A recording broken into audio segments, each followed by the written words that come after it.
Hello, it's Barbara Jean, the Stamping Queen. Welcome back to my channel. Today, you can see that my Stamp Cut and Emboss machine is sitting here. And as I was going through the steps to make a card from this stamp set on display, I was thinking about sometimes it's not always as straightforward thinking about cutting your dies. So today, let's go over cutting the dies and what to do if they don't cut well or if they cut perfectly.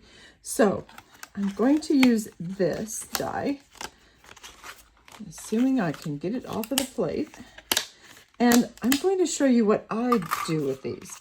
So it says the sandwich should be 2 of these plates, the base plate, and then this interim plate. So let's see what happens.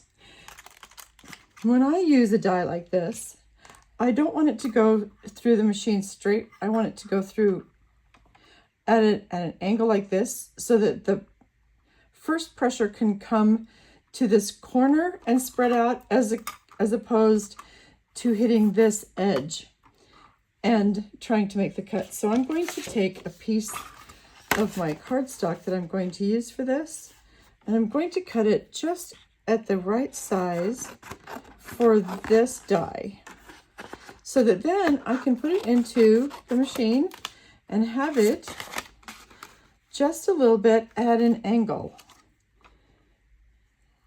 It seems to be a better cut that way, and I'm not worried about the corners hanging over because it's not the corner of the die that's hanging over. So now I'm going to get my second plate in here. Oh, that is going to be way too tight. With this plate in here, that's not going to work. I don't know what it is. Sometimes it just has differences. In fact, from one machine to the next, it can have differences. I don't know what that is. So I have both my plates in here, and that is definitely not going to be tight enough. I don't even feel any pressure as it goes through there. You may have to do this too, depending on what dies you're using, what machine you're using, what brand you're using, but this will work for most anything. So I'm just going to take a small piece of chipboard and I'm going to put it in here to take up some space and see if that is going to be the right adjustment. So get everything lined up again, and let's see. That feels better. Let's see what happens. I usually run it through forward and then backward. I don't know why, I just do. And let's see what happened. Did pretty good. I'm pretty happy with that. I'm pretty happy with that a lot. So that was the shim that's going to work for me. Oh, except this isn't exactly cut like I would like it to be, but it's enough that if I wiggle it back and forth, it can certainly come out well. I'm not unhappy with that at all. So that's good. But if you'll notice, this has marks in it, and those did not come out on my cardstock. So what am I going to do? I'm going to take, so that tells me that it wasn't high enough up. So I'm going to take another little piece of this is just cardboard, and I'm going to see if this is going to be enough. So I'm going to put it in. If it's too long, I'm going to feed it in from the back. And just come up here. This is not hard to line up again. Plate, put it in. And so I'm going to take it and I'm just going to lay it over here. And you can feel when it fits into place. It's into place. So I'm going to take a little piece of washi tape, and I'm just going to make sure that it stays together. So all I'm really doing is I'm just taping the cardstock to the die. I just want that to stay in place. So now with that extra little piece of cardboard in there, let's see what happens. So I'm just going to slide this back in, and I always put pressure here so that it doesn't move around as it goes in. So then we're just going to roll it through again. Well, that feels a little better. And did you hear that little clunk? That just told me that that was at the end. So I can roll it backwards. And now let's see. Well, that cut better, but did it give me the dimension that was on the die? Let's see.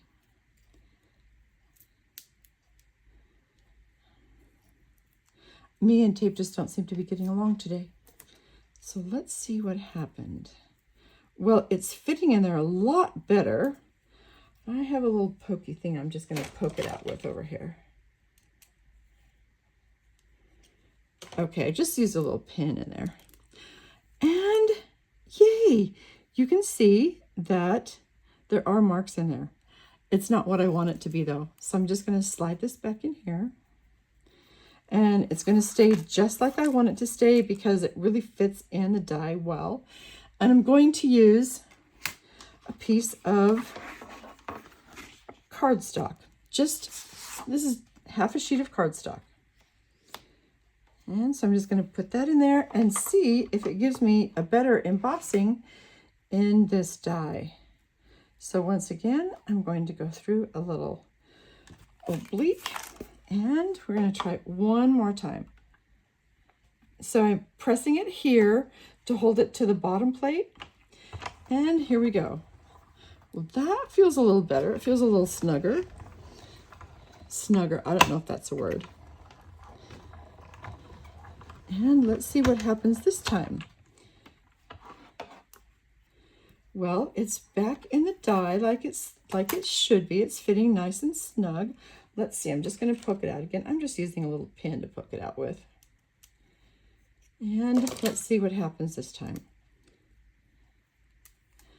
That is so much better. You can see the nice little dimension in there. So if you have trouble with your die machine, just start shimming underneath this plate. And you can probably, you don't want it to be too tight. So the plates that I started out with at first would have been too tight. It would never have fit under there. I couldn't even force it under from this side. But you can shim underneath it with just a piece of cardstock. You might even have 2 pieces of cardstock and that would be enough. So don't be afraid if it doesn't do the first time, if it doesn't cut well the first time, just go ahead and put it back on. Put another piece of cardstock, or if you know that it needs something wider, a piece of thin cardboard. If you have craft supplies like I do, you probably have plenty of little pieces that can go under this plate. And I know that if you make a few adjustments, it will cut really, really well. So don't be afraid to make those adjustments and don't think, oh, it's not working right, because